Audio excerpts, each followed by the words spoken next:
session and open the board meeting. Can I have a motion? Vincent? Maura? All in favor?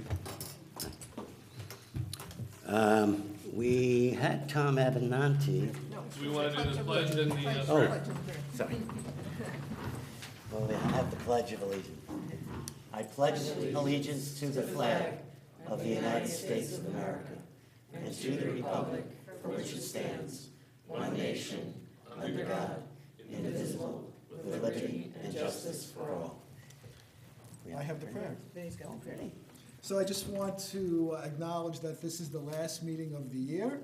We've had a very eventful year. We have a lot of new members, and I would just like to wish everybody happy holidays, happy new year, and going forward, we have a lot of enthusiasm, so I'm looking forward to a new year. So, amen. Great, thank you, Lou.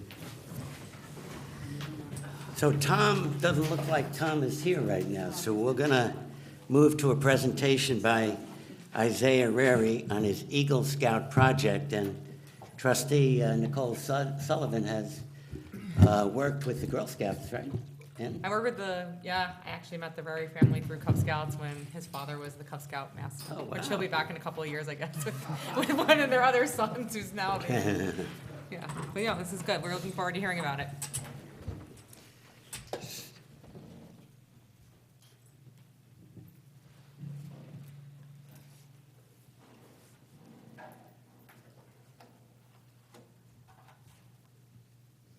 Should I? yeah, it should be on.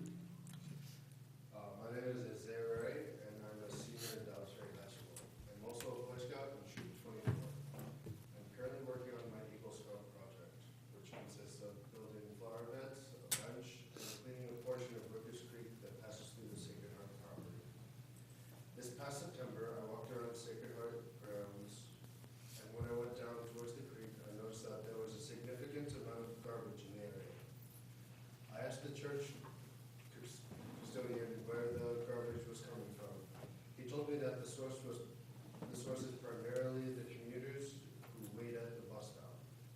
The bus stop is located in one of the village's major intersections, and many pedestrians walk there every day. Which brings me to the reason why I'm here. Currently, there are no garbage receptacles located on any of the corners of this major intersection. I think that it would be in the best interest of the village to install a trash receptacle due to the fact that commuters are polluting the intersection and private property. In conclusion, I would like to respectfully petition the board to install a trash receptacle near the bus stop in front of Sacred Heart Church. Thank you for your time, and I'm here to answer any questions that you may have. Thanks. I was telling the family earlier when I was walking through here, I was a Cub Scout and a Boy Scout, but I never took that next step. So as a village, I know we're all proud of you. I just went to a Eagle Scout, one of my best friends up in Mayapack. His son just got his Eagle Scout, and it was a really proud day for Mayapack and his family. So, you know, you're doing something wonderful that'll pay off in the future for you. Be good experience. And it's something we need to address. I think I've talked to some of the board members here about keeping the village clean and neat, and also recycling is huge, and it can be very helpful for the village. So I don't know if anybody else would like to make a comment. Sure. I mean, I just made it as far as life, so you have my. But how many receptacles are we talking about? Do you have any idea? Just one. Just one? Okay. And it's right in the main area there by Sacred Heart, right? Preferably, if you could, I think it would be most effective to install within 5-6 feet of the bus stop in front of Sacred Heart. Right, fantastic. Well, I have a couple observations. One is I think it's a great thing that you're doing and working on, so thank you for that. The other is that it might make sense to do two receptacles or some combined receptacles so they can also, people could do recycling in addition to just putting things into the waste stream so that we avoid any unnecessary waste. The only other thing, and Charlene, you may have an opinion about this, is how involved the DPW would have to be, because some of those spots are pretty tight in terms of having a lot of pedestrian traffic relative to the width of the sidewalk. And just in terms of safety and traffic concerns, it may make sense to see whether or not one of the private property owners would be willing to allow a receptacle on the edge of their property, if that's feasible, as opposed to having to take up Actually, sidewalk space. Larry, he's actually talked to the DPW already. Yeah. Oh, great. Yeah. Yeah, and it's going to be a recycle, and it's going to be a dual one. Also, it's all picked out. Isaiah has really sort of worked with us, talked to Jen. Jen, you hear us now?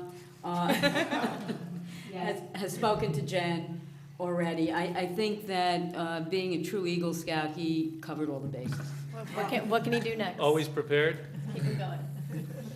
We also, Nina Orville is the chair of our Energy Task Force.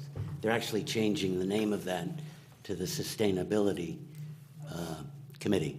And we've actually had conversations with the school, the high school, and Lisa Brady, and there's composting going on at the grade school up at Springhurst. And so I'm going to have to mention to her what you're doing, and maybe we could have you come to one of those meetings and discuss the project with them also. And thank you very much. I also want to congratulate your parents. They're raising a fine young man, and I know you've been involved, Nicole is telling us, in the Scouts for quite some time. So We have 8 kids. oh, wow. So you're going to, you've been keeping pretty busy. Well, that's great, and congratulations, and we'll look forward to hearing from you in the future. Yes, Take thank you care. very much. Thanks for coming in. Thank you. Good luck. Thank you. Great job. Oh, they want to take a picture? You want You wanna to take a get a few picture? pictures?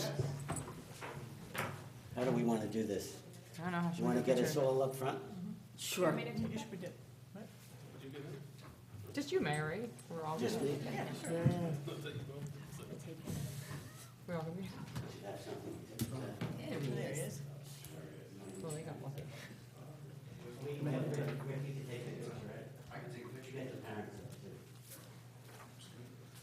Should we stand behind you like we did? All right, we'll stand behind you. Let's get everybody in there.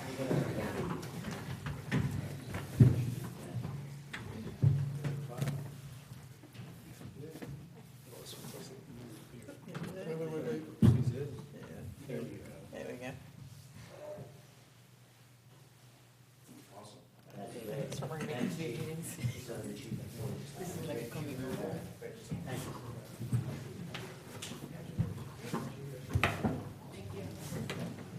Oh, thank you. Good to see you.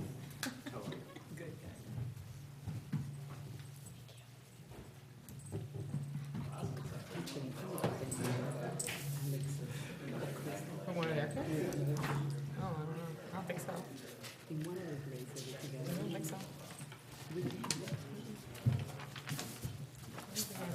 Take Thank care you. now, you too. Merry Christmas. Maybe Crystal, no. Oh, see- oh, there's Tom. Our next guest is Tom Abinanti. He was elected to represent the 92nd Assembly District in November 2010. Consists of the town of Greenberg and Mount Pleasant. Prior to this, Tom was elected to represent the residents of Greenberg in the Westchester County Legislature 10 times, and I think you were chair, right, for 3 different? I was majority leader. Majority leader. So Tom has been a great friend of Dobbs Ferry over the years and has helped us out recently with the community center, and that's always helpful. And Tom, I'm going to have to give you my wish list too going forward. But anyway, thank you for coming, Tom, and Tom's going to give a little presentation for us tonight. Well, actually, I just came by to say congratulations. Thank you. Mr. Mayor, it's the first time I'm able to say that. Thank you, And to Tom. the new board members, same thing, congratulations. I just came by to say hello, make sure that you know I'm available to be helpful any way I can. Great. I appreciate your reference to the money we were able to get from the state to add to your monies for renovating the Embassy Club. That's a great center.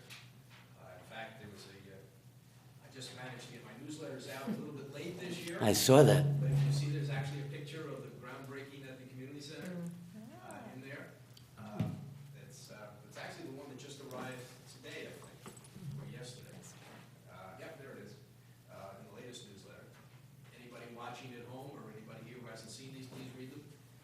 Gives you some idea of what we're doing on the state level, other than what you read about in the newspapers. The newspapers always take the sensational stuff. And you'll find out, too, you don't already know it. You do all these great things for the village and people don't hear about it. What they hear about is some sensational little story off in the corner, because that's what attracts attention. But we have been trying to keep the state running. We've had, since I've been in the legislature, let's see, I've been in the state legislature now 7 years, and we've had 6.5 on-time budgets. This year and a half, we were 10 days late, which isn't really too bad considering the history in the past, where budgets have been very late. But I think that's a major accomplishment. We have a very, very big and broad state. I believe that New York is the largest dairy industry in the country. That's at one end of the state. We have Wall Street, biggest business economy, I think, in the country, and in the southern part of the state. And we have everything in between. So trying to bring representatives together who are representing all of those different interests and actually come up with a budget that works is a major accomplishment. The governors who've been able to do that in the past and the leaders of our legislature have been able to do that deserve a lot of credit. And each one of us is trying to do what we can for our communities, like bring money back for something like the Embassy Club. And we'll continue to try to do that in the future. We're hearing all kinds of dire predictions for this year. We have a statute that governs most of the things that we do in the budget. And each one of those statutes has a formula built in. So when you hear there's a $4 billion deficit, it's if we allowed the formulas that were agreed to many years ago to continue, then we would have that deficit. So what has to happen is we have to negotiate changes in what would be the formula. The education formula, for example, would produce a certain amount of money. It's based on the increase in the income of the citizens of the state of New York. And if you follow that through, then you get a certain amount of money that goes into education, but we can never afford to pay that formula, so there's a negotiation on what will increase. And last year, we increased state aid to education by $1 billion, which was a lot of money. And so, we're still putting money into education, but it's not to the extent that that formula would allow it to go. A lot of us would like to see that formula operate, but money just isn't there. There has been a concentration at the state level on holding the line. The governor has a self-imposed 2% spending cap, give or take. There are, people who want to hold the line on taxes. And you see the same thing here. When your budget comes up, people don't want you to spend more, and you're sitting there and saying, well, wait a minute, we've got this, that, and the other thing that has to be taken care of. So education is one of the things. Medicaid, which provides health care for so many people, so many vulnerable people, whether they have disabilities, seniors, whatever, they get Medicaid, and that's an ever-growing cost. So those are the things that we have to deal with, and then we try to figure out how do we pay for infrastructure improvements, how do we pay for monies that our communities need, and how do we pay for fixing roads, for example. I'm very disappointed in the way our state roads are maintained. We seem to do pretty well on these big projects, but the day-to-day maintenance, I think, leaves a lot to be desired, and that's a shortage of money. And we're all anxiously waiting to see what happens now as a result of the tax bill that's being voted on as we speak. Apparently, the House passed the bill, and then they found that there were some technical problems. It ran afoul of the rules of the Senate. They had included some things that weren't technically budget items, I guess to make it more attractive to get votes, and so they're going to have to vote again tomorrow morning. But we know from New York's point of view, this is not helpful at all, because it's going to be an immediate tax increase for most of our residents. What residents don't always realize is that today,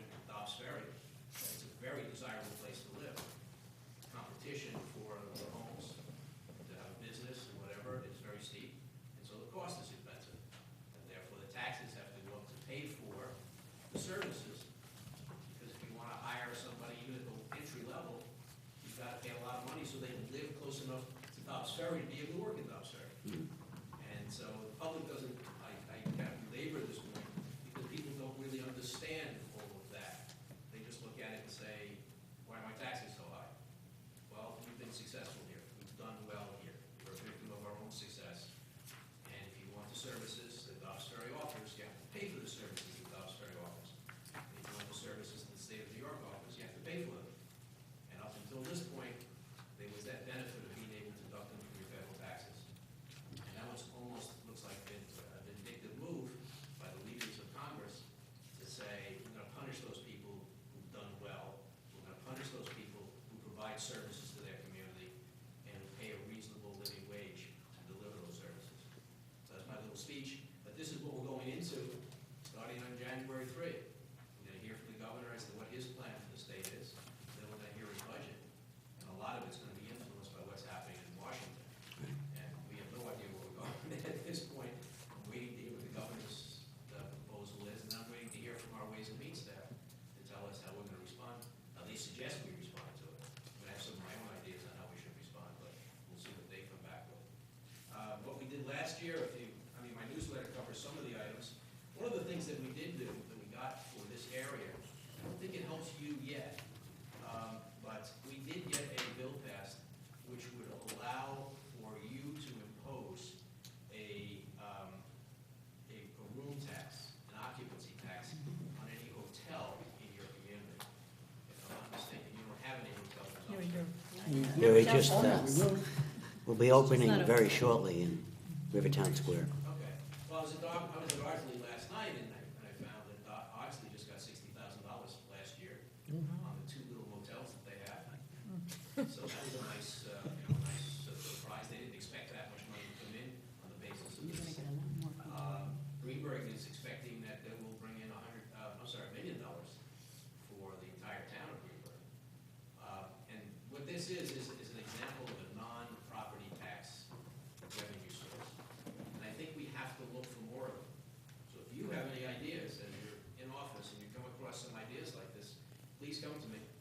And this idea came from Paul Feiner and from Drew Fixell, the mayor of Tarrytown. They originally came to me and said, how come towns don't have the right to impose a hotel tax? Up to this point, it was only cities and counties. And so I carried the bill. Some of my colleagues jumped on the same idea. So just about every Westchester legislator and one legislator across the river all proposed a bill, or different bills, for different communities. I had 8 communities together. Each one of them had 1. So I had 8, so I had a lot of stake in this happening. And the first time we went before we passed both houses, the governor vetoed it, saying that we don't, in this state, allow towns and villages to have hotel taxes. And we said, well, maybe it's time to change that policy. And the Speaker of the Assembly saw how important this was and came on board, went to the governor and convinced him that he should change his position. And at about 5 o'clock on New Year's Eve last year, he signed the bills. And so we now have the opportunity for some non-property tax revenues to come in. And like I said, if you come up with any other ideas like that, I think we've got to start to look at those things and see if we can push them, even on a statewide basis. Because property taxes, we all agree, are high. But you're stuck with that. That's pretty much your only source of income. We've even talked about trying to give locality sales taxes. But that's rather difficult also. It really is difficult to try to increase the sales tax much more.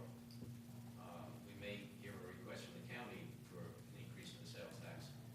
But that's across the board. As you try to go from community to community to community, that's difficult. But if there are some other ideas, please come forward. I'll be glad to try to be helpful. One of the other areas that I'm working on is parkway safety and railroad safety. I know that you have parkways and railroads nearby here. You have been fortunate that you don't have any on-grade crossings. We've had some problems with that in other parts of my district. Unfortunately, it was a very severe accident in Valhalla a couple of years ago. And we've passed some legislation to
till 2 o'clock in the morning, partying or whatever.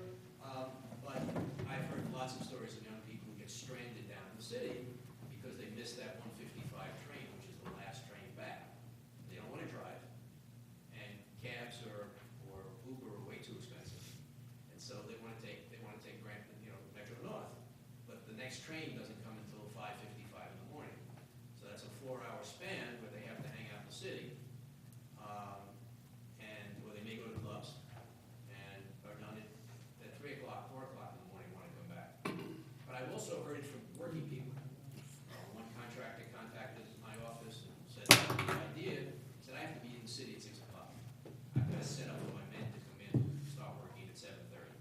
Said I can't get there by Metro North, I have to drive down, and I don't want to drive down, but that's what I have to do. So if we're going to make it more difficult for people to drive into New York City, then I think we have to make it easier for them to get there some other way. And so that's where I'm going on this. If anybody has any feedback or any ideas on this, and you want to talk about it, I'd be glad to work with you on it. If you have any concerns from Metro North, now's the time to raise them, because I think they want something from us. So now's the time to say we want something back from them. Other areas, I would just commend people to look at the newsletter. If there's anything that catches their interest and they want to talk about it, I'd be glad to discuss it with them. Just call my office.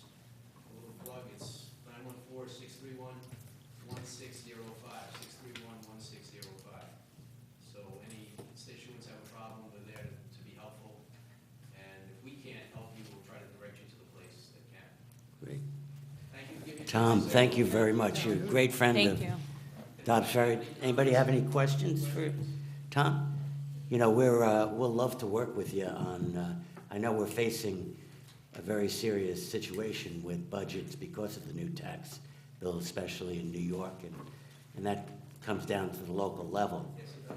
Yeah, and I don't know if you know, we have a budget committee here in Dobbs Ferry, and we have Paul Stern now is going to be the chair of that committee, and we have the right guy as liaison, I think, in Larry Taylor on the budget committee to really sort of bird dog that and moving Well, forward. I know that Dobbs has been, and I'm assuming that you're going to continue working with the other mayors and the town of Greenberg. There is I've had a chance to go to a few of the meetings where all of the mayors get together Right. and some representatives of the town get together, and you've already entered into contracts where you've shared services.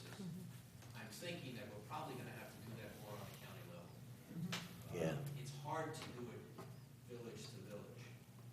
Some things you can do village to village, but I'm thinking that you need to have a larger entity. For example, one of the mayors has suggested that an idea near and dear to my heart is that you get a trolley back or some type of shuttle back among the river villages. And some are talking about, well, just do a tourist bus from Metro North to bring people up to the village and then go to other villages. Other mayors are even talking just about doing it all of the time so that people can get around. And that kind of works with my idea of Metro North subsidizing a bus to the train. Some of the new construction is required to provide a shuttle.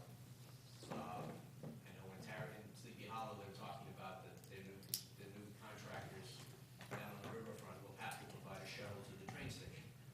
So if we can extract that from contractors or a new building in the different villages, maybe there's a way we can weave these Yeah. together. I'll tell you, I want to jump on board that idea, because we've talked about this with some of the trustees, and having a shuttle go around the village to the train station and other key spots. Well, we are gonna have one way Rivertown Square when We they're do have more than, is there already? Yeah, Yeah. it's Okay, happening good. already. It's already in place, and all of the not tax exempts have a shuttle. Yeah. So we're going to try to coordinate that and That's the idea. get them to work. Maybe the town of Greenberg can be helpful on that. And we should suggest to the new Great. administration in the county that they try to find incentives and ways to weave this together. Because we always talk about a mass transit system, but a mass transit system in the suburbs is really buses. We were fortunate that we went back to special session at the end of July, in July. And one of the things we were able to do is get some more money for cross-county buses to go over the Tappan Zee Bridge, all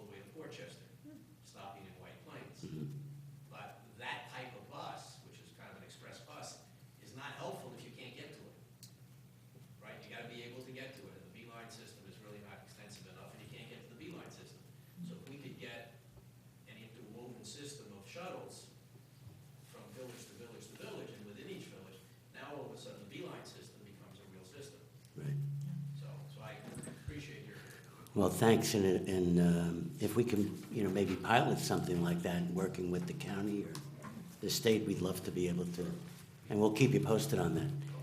Tom, thanks very much for coming in. Again, you're a great friend of Dobbs Ferry, and we appreciate it. Thank you, Tom.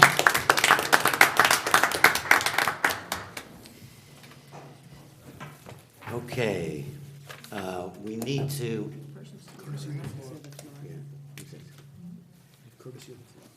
Oh, we have the courtesy of the floor, so if anybody would like to address the board? Yes, sir. Just if you go up to the mic and your name and address.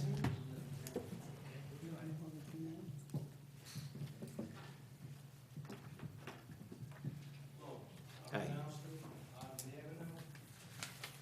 have an issue here that very few of you are aware of. It's been going on for the last 17 years.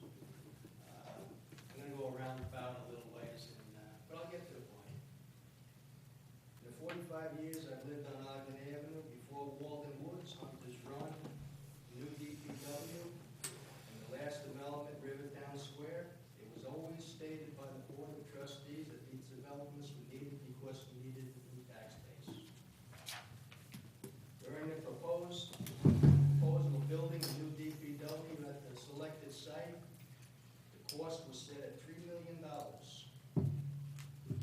After being invited to a work session and stating the proposed cost would be more than twice the amount due to the site conditions, I was confronted by the architect that I was the only one in the room concerned about the cost due to the rock removal. We now have a $12 million tin shed that started out as $3 million. This mistake cannot be now corrected, but the promises made by the village can and should be kept. First one, curbs and new pavement were to be installed on all of Ogden Avenue. Ogden Avenue would not be the primary access for the DPW site, and other areas, access routes would be used. Ogden Avenue, as stated by Jim Dunn at the time, would be the best maintained street in the village. It isn't. Ogden Avenue is now the main road used by the fire department for all this new development, and at least once a day, sometimes more than 3, parade of fire trucks use it. It's not their fault. I give them a lot of credit, but there's a lot of false alarms being used. Last year on a holiday weekend, in the middle of the night, a new traffic pattern was installed by the Rivertown Square developers. The outcome is we now have a road between Irving Place and Beacon Hill Road with an illegal northbound lane, in some areas 7 feet wide. Legal is 9.6, and no village truck, including fire trucks, can stay within that lane. Many other projects in the village benefited from all this new tax revenue. But why hasn't 1 cent been spent keeping the promise the village made on curbs and pavement for the road most impacted by all of this new development? After 17 years of waiting, and I don't know how much more I can wait, even live that long, I hope I will see a time when I don't have to put out stakes along my roadway there to protect my driveway from the snowplow that's ripped it up at least 3 times over the years. And the snowplow doesn't end up on my front lawn. I'm only asking for the village to keep its promise. The promise that was supposed to be included in the building of the new DPW. That's all I'm asking for, people. And there's only a couple up there to verify what I'm saying is true. Thank you very much. Thank you. Just before we go on, something was done with Ogden today? or- Yeah, today, I was down with Charlene, Rick Rivera, our police chief, Phil Greeley, Enzo, our traffic enforcement guy, and we did do measurements, et cetera, and the lines are going to be changed because we did discover that the specifically the east side of Ogden Avenue, it is not wide enough. It's undersized, so the lines are going to be moved. As far as curbs and stuff, that's a whole nother thing, but we are looking at the lines, for sure. You have to come back up to the microphone.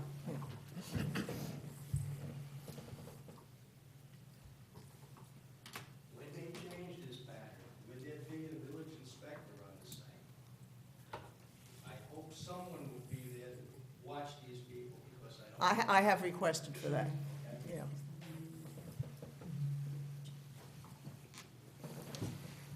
Great, thank you.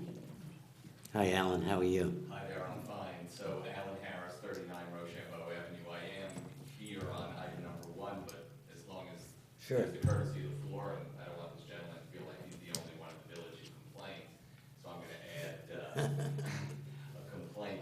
So I want to address very quickly the situation at the Walgreens.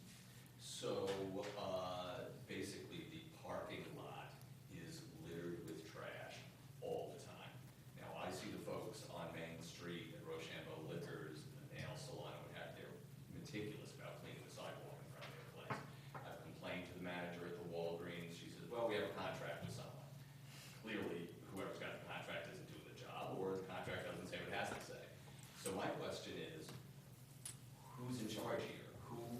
Is it is this a violation? They need to be issued violations. Something needs to be done. It's filthy.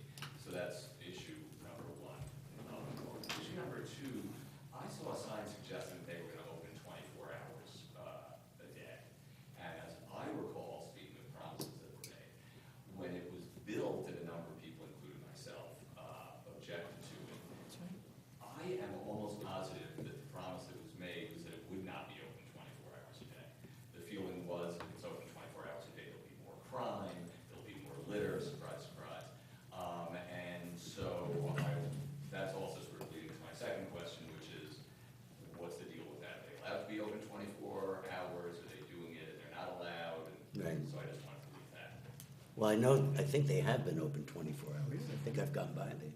No, I don't think so. I think they No? close at 10. Yeah, Well, usually at 10. No, I kind of remember something, we should probably check the site plan Right. on that. We just have to check the site plan, I have no idea at this. Yeah, I remember the conversation, yeah. Yeah, and I thought that I recently saw a sign that they'll soon be open 24 hours or something like that, so I just wanted to. Well, thank you, we'll look into it. Okay, thank you, Alan. Anyone else like to address the board?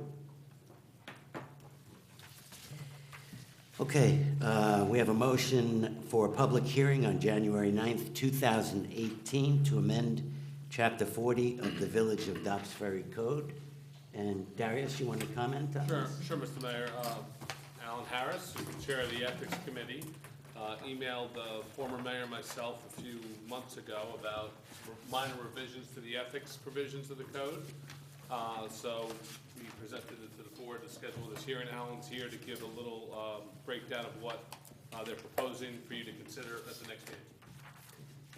And Darius, I wasn't sure what the members of the board had, so I brought 7 copies of the. They do have that. They Yeah, do? yep. And how about the village code section on the? I did email it to them, so they Oh, might sure. have it. Yeah. Okay, great.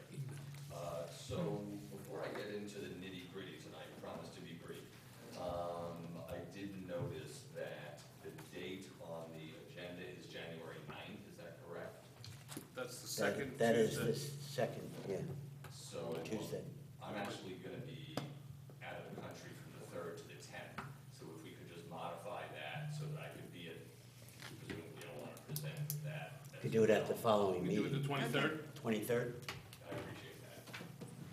So, I'm gonna refer to my email, and what I'm gonna do is, there are only 5 proposed changes, I'm gonna sort of group 1 and 2, and then I'm gonna group 3, 4, and 5.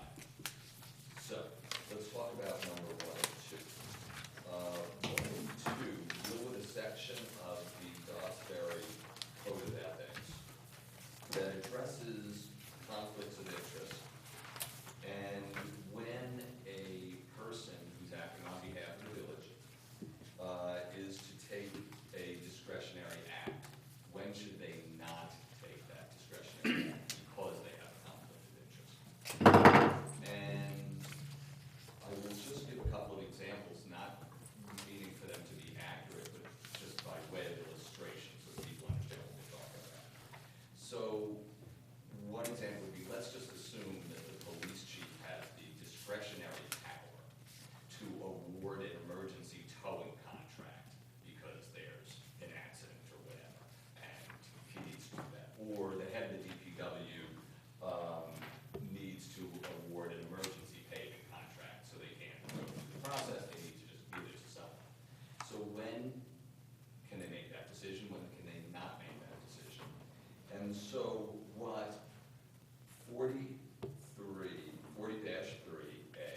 partnership or unincorporated association, which the officer or employee is a member or employee, any corporation that that person is an officer or director of or controls more than 5%, any person whom village officer or employee or his family members has an employment, professional, business, or financial relationship with.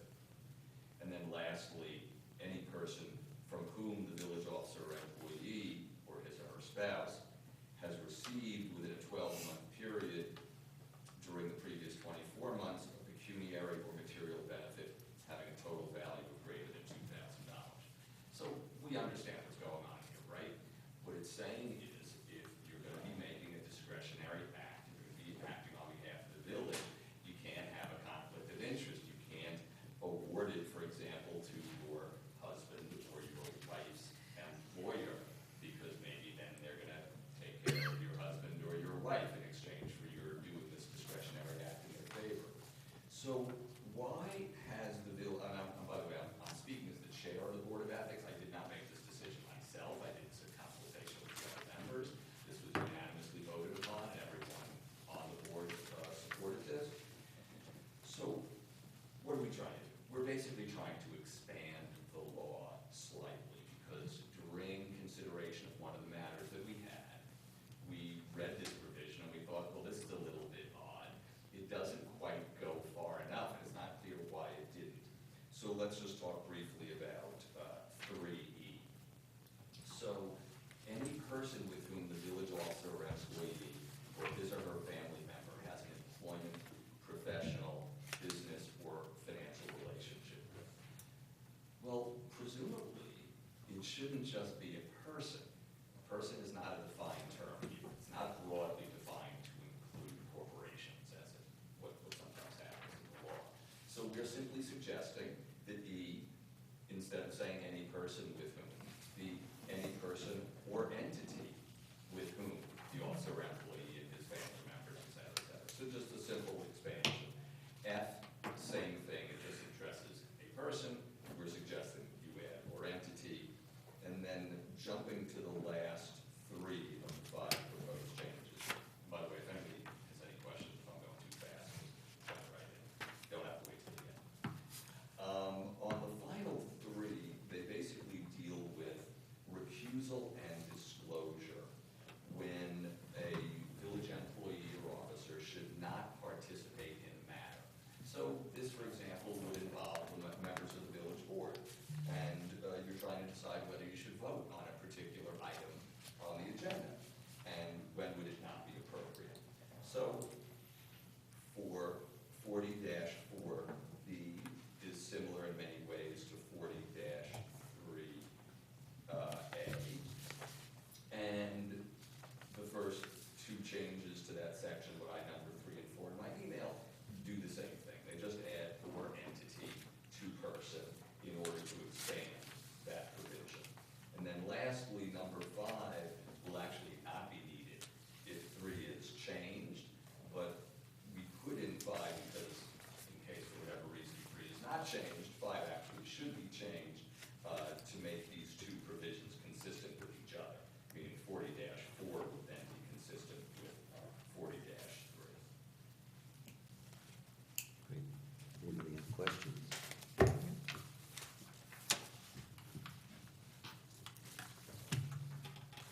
Thank you, Alan. Thank you. Thank goodness we don't have to call upon too often the Ethics Committee. But you guys have done a terrific job, Eric and Christine, and the whole group. So thank you very much for your time. I appreciate it. Okay, so we have to complete the motion. Do we have a motion for the public hearing on January 23rd to amend Chapter 40 of the Village of Dobbsbury Code? Donna? Second, Larry? All in favor? I'll get this. I'll get it. But did you say to call a public hearing for January 23rd? 23rd. Sorry. Yeah, he did. Consider a motion to approve audits number 1, number 2, number 3 for December 2017 as recommended by the village treasurer. Jeff, did you want to comment on the, pretty straightforward? No, I don't have any comments. I didn't get any questions from the trustees, so I think they're okay to approve it. Great. I think some of this, actually, some of these expenses were in the meeting that we had at the beginning of the month. Oh, okay. I think there was some redundancy there, but, As long as we don't pay it twice. yeah, well, we can double check that, but I don't think so. I just think it was it's a timing thing because it was an extra meeting with the organizational meeting. Okay, so do we have a motion to approve the audit? Larry? And Christie? Second. All in favor?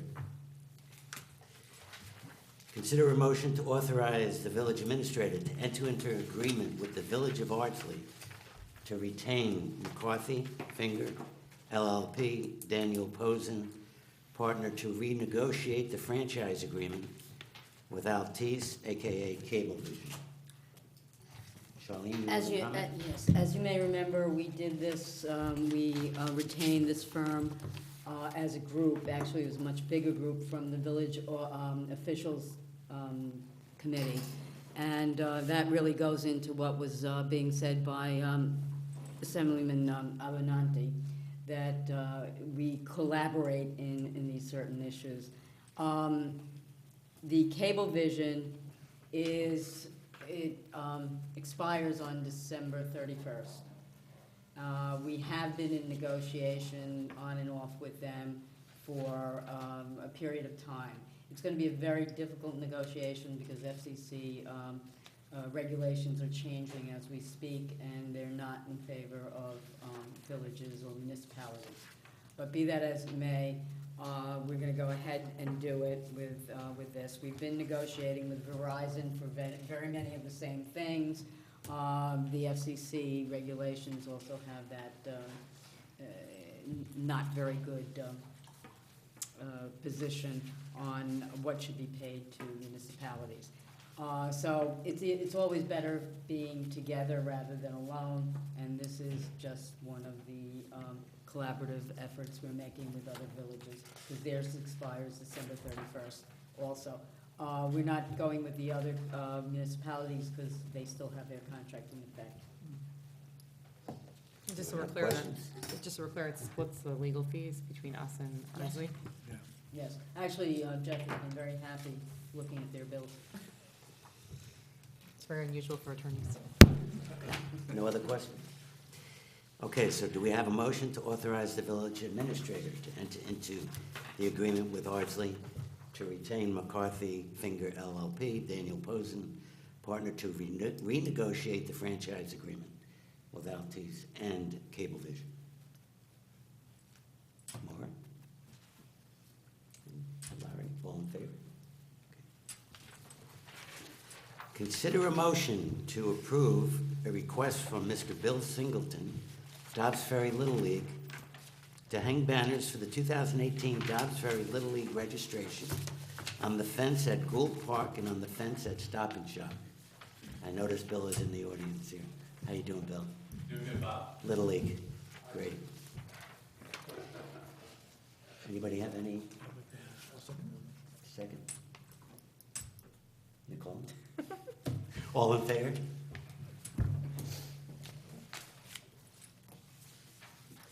Consider a motion, thanks, Bill, by the way. Thank you. Consider a motion to appoint Paula McCarthy as Chair of the Nominating Committee for a term of 1 year as recommended by the Nominating Committee. Do I have a motion? Donna? Maura? All in favor?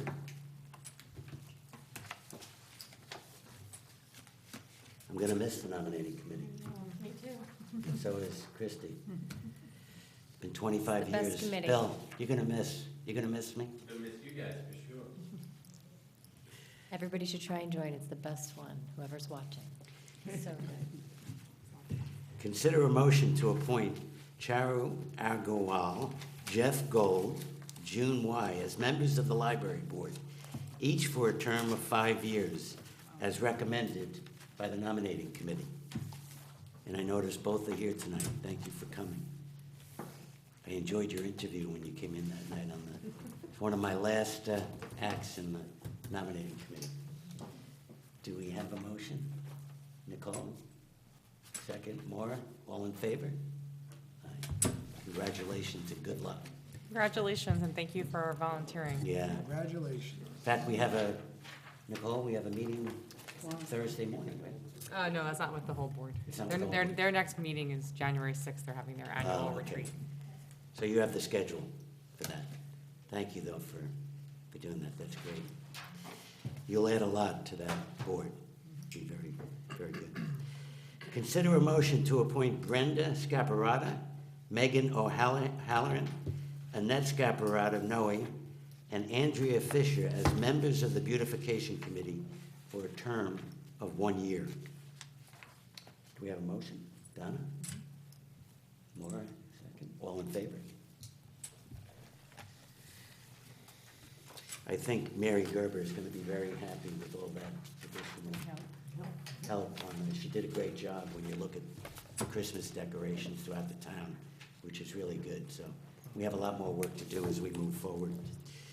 Consider a motion to remove Mr. Angelo Vargas and Mr. Ted Kirakides as members of the Dobbs Ferry Volunteer Fire Department, Ogden Engine Company, and to remove their names from the active insurance rolls, as recommended by the Secretary, Edward Neck, Dobbs Ferry Volunteer Fire Department. Do I have a motion?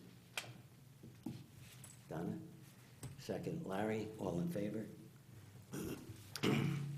Well, since June and Charu here, maybe they want to say. Yeah, would you like to address the board and comment on? You want to tell us a little bit about? You just talk to the microphone, Charu.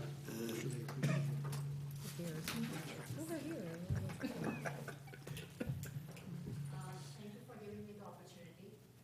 I think it would be really nice because I'm so, we just moved 1.5 years ago, and it would be a good way to contribute to this little village. Love it here, and hopefully we can bring some changes which are good, not just for little kids, but also for the young, I guess the middle schoolers and high schoolers, which is the program I see that's lacking in the library, so hopefully we do something. Thank you. Thank you. How about you, June? You want to? I'll tell you, you both in the nominating committee impressed the whole committee with your ideas and thoughts moving forward, and some of the members that are on the nominating committee here, we're all very impressed. Well, I hope you stay impressed. So I'm June White, and I've only been in Dobbs Ferry since early 2014, and I grew up in the Bay Area, San Francisco, to be exact, and I'm excited to figure out a way to get more involved in building community via the library. And I would like to do some more listening to, all the stakeholders involved and figure out the best way to make our library serviceable and enjoyable for a greater part of our community. So, thank you for that opportunity. Great, Thanks, thank you June. for that. Do we have anybody who'd like to make any comments? We start with, You want to do the minutes? Mr. oh, Minutes? First? Unless you want to go, no. So I think This- for the November 28th minutes, Yes. only I wasn't for, here. right, it's only before before. sitting, Right. trustee Sullivan, Masillo, Cassell, and Taylor. So I'll call the motion? Yes. All right, so do we have a motion to, Vinnie, Nicole, all in favor? And then we have the minutes of December 4th, so. Do we have a motion for December 4th? Nicole, second, Larry, all in favor? Okay. And then, of course, does anybody want to make some comments before we adjourn? Do we normally start from the left? Doesn't matter? Christie, would you like, anything you want to comment? I'll start. So I was lucky enough to attend earlier today with Bob and Chief Cavera and some other people from the village, the senior holiday lunch, which was very festive. They had a great duo singing and playing music, and they had Santa and Mrs. Claus there, and it was really nice in the basement of the firehouse house again. Hopefully next year they'll be back at home in the Embassy Center, and they're having their New Year's party, my thing in the other room, I think it's the 9th. January 9th, okay, Yeah. good. Think January 9th from 11 to 1, and I know that they had some events with the library too, with movies and stuff recently that they were grateful for and enjoying, so. I just wanted to talk about the holiday hustle. My last one as the liaison. I know we had some people who ran the holiday hustle on the board to my right, both of them did. So we had a great event. Both you guys finished, so congratulations. Just undisclosed the number. I found my number. It was a great time. Bob was there, Donna was there, and I think it raised a lot of awareness, and I think it helps the village. So it was It was a lot of fun, was yeah. fun. Weather really Great cleared up fun. for that day, so it was Yeah. great. They had almost 500 runners, Yeah. yeah, Yeah, it was a big, not big including the crowd. reindeer From run. all over, we saw the It's listing bigger of every people. It year. was great. So. Yeah. Maura, did you want to comment? No, I'm good. Christie? I just wanted to thank Liz Draper for her help. We've been working to slowly update and make some improvements to the website. You'll notice the calendar is the first thing you see now when you go to it, so hopefully you can see that what's going on next. And then we're working on improving the email communications going out with the mayor's newsletter, and we highly recommend everybody go on the website to sign up for the mayor's newsletter, because that's the best place to get all of the information that we're gonna be putting out. And we're just gonna keep making improvements as often as possible, so keep an eye out at dobbsferry.com. Great, thanks, Christie. Larry? Sure, yeah, the one thing I'd like to mention to people is that, once again, our esteemed village clerk is running a Toys for Tots program here at Village Hall, and I would encourage everyone who can to drop by a gift that would be something that could make someone else's Christmas special, or holiday special, I should say. And one of the things that you can do this year is, if you have an Amazon account, you don't have to fight your way through Toys R Us or wherever else, that with a few clicks on your desktop, you can send the gifts, have them delivered to Liz Draper, a Village of Dobbs Ferry, 112 Main Street, Dobbs Ferry, New York, 10522, and they'll be here, and you'll really be making someone's Christmas or holiday special. A few things. One is, I got a letter from the mayor of Irvington regarding our fire department. So I want to commend our guys on Thanksgiving, our crew. Went out to a fire in Irvington and helped out there, and they were very appreciative. I mean, they left their families and everything else on that day to help them fight the fire. So I want to commend them for that. That's really fantastic, and helping out our neighboring villages. And also, we have our chief here tonight in the police department. Also, thank you, chief. The other thing too is, I want to thank the fire department for having escorted Santa Claus around the village. I love Santa Claus. So it was great fun for everybody, and I know I was out there early as soon as I heard the siren, got my little thing of candy. But anyway, all the kids on the block were out, and you could see they really loved it. So, and I want to wish everybody in Dobbs Ferry healthy, happy, and peaceful holiday and New Year with you and your families and friends, and enjoy it. And we'll see you in the new year. Thank you all. Oh, it's my favorite part of the whole thing. No, you have to do. This meeting is, do I need a motion to adjourn? All right. He can't wait to. Do I have a motion? Vinnie, second? Maura? All in favor? Do it. I don't know, Bob, you're on a roll, you might have to keep all.